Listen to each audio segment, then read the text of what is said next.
Assalamualaikum warahmatullahi wabarakatuh. Saya Nita Amelia dari Prodi PGMI semester 3 pagi. Di video kali ini, saya akan mempresentasikan mata kuliah Ilmu Pengetahuan Sosial. Dan pada kesempatan kali ini, kita akan belajar bersama tentang karakteristik ruang dan pemanfaatan sumber daya alam untuk kesejahteraan masyarakat dari tingkat kota atau kabupaten sampai provinsi. Selanjutnya yaitu pengertian sumber daya alam. Pengertian sumber daya alam adalah semua yang ada di bumi secara alami yang digunakan untuk memenuhi kebutuhan manusia. Misalnya, hewan, laut, tumbuhan, gas bumi, minyak bumi, dan lain sebagainya. Sumber daya alam mutlak diperlukan untuk menunjang kebutuhan manusia. Dan selanjutnya yaitu sumber daya alam berdasarkan sifatnya. Sumber daya alam berdasarkan sifatnya itu terbagi menjadi dua, yaitu sumber daya alam yang dapat diperbarui dan sumber daya alam yang tidak dapat diperbarui. Sumber daya alam yang dapat diperbarui yaitu sumber kekayaan alam yang dapat terus ada selama penggunaannya tidak dieksploitasi berlebihan. Contohnya, tumbuhan, hewan, sinar matahari, angin, dan beberapa contoh lainnya. Sedangkan sumber daya alam yang tak dapat diperbarui yaitu sumber daya alam yang jumlahnya terbatas karena penggunaannya lebih cepat dari proses pembentukannya, dan apabila digunakan secara terus-menerus akan habis. Contohnya minyak bumi, besi, terus bahan tambang, dan lain sebagainya. Pada umumnya, sumber daya alam yang tidak dapat diperbarui ini memerlukan waktu dan proses yang sangat panjang untuk kembali terbentuk sehingga jumlahnya sangat terbatas. Selanjutnya yaitu jenis-jenis sumber daya alam.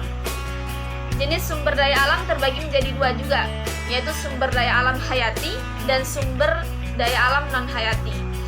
Sumber daya alam hayati yaitu sumber daya alam yang berasal dari makhluk hidup.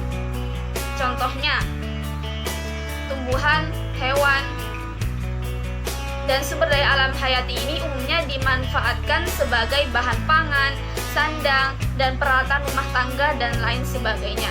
Sedangkan sumber daya alam non-hayati adalah sumber yang berasal dari benda mati atau benda tak hidup, seperti tanah, batuan, dan bahan tambang. Nah, sumber daya alam non-hayati ini umumnya dimanfaatkan sebagai bahan bangunan dan kebutuhan rumah tangga. Selanjutnya yaitu pemanfaatan sumber daya alam. Pemanfaatan sumber daya alam dapat dilakukan secara langsung maupun tidak langsung.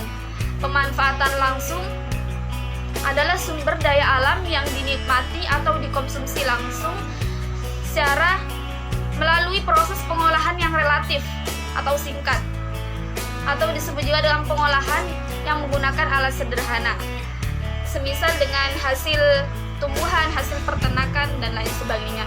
Sedangkan pemanfaatan secara tidak langsung itu artinya sumber daya alam yang digunakan untuk memenuhi kebutuhan harus melalui prosesnya dulu, yaitu entah itu proses pemilihan, peleburan, pemisahan, dan perakitan melalui beberapa tahap. Dan selanjutnya yaitu persebaran sumber daya alam. Persebaran sumber daya alam hasil tambang, semisal hasil minyak bumi, yaitu daerah penghasilannya terdapat di Aceh, Riau, Sumatera Selatan, Jawa Tengah, dan ada juga gas alam, daerah penghasilannya terdapat di Aceh, Riau, Kalimantan Timur, dan Papua. Dan contohnya juga ada batu bara yang daerah penghasilannya terdapat di Sumatera Selatan, Jambi, Kalimantan Selatan, dan Papua. Selanjutnya yaitu persebaran sumber daya alam hasil pertanian. Contohnya beras atau padi, itu daerah penghasilannya terdapat di Sumatera, Jawa, dan Bali.